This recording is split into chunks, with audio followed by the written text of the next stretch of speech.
अच्छा सुनो, सब्सक्राइब करते वक्त ना घंटी बजा देना ताकि जब मैं ऑनलाइन आऊँ तो तुम्हारे फोन की भी घंटी बजे।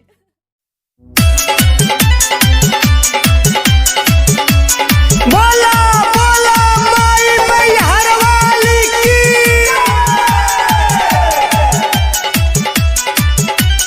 डीजे अमित अपहर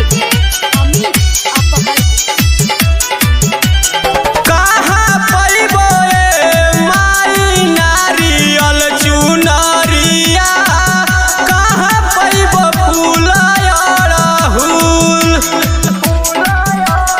कहाँ पैबो माई नारियल चुनरिया, कहाँ पैबो फूल अड़हुल। अरे जानती जे कहाँ मिली सोने के पलंगवा, झुलुआ लगैती निमिया डाल, कहाँ पैबो माई नारियल चुनरिया, कहाँ पैबो फूल अड़हुल।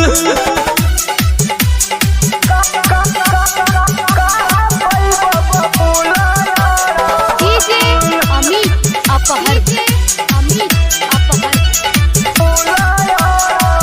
गंगा जी के निर्मल पानी हम लियाईती, नारियल चुनरी से हम रउआ के सजावती।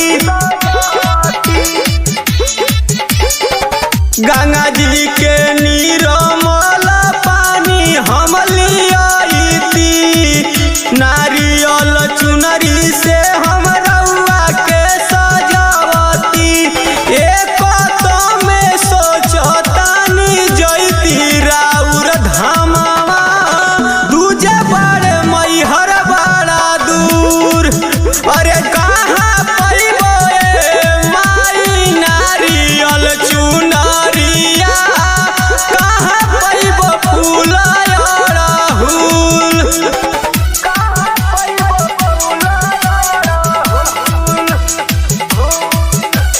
डीजे अमित अपहर पूजा पाठ के रीत से हम बनियो न जान माई, जैसे बुझाला कर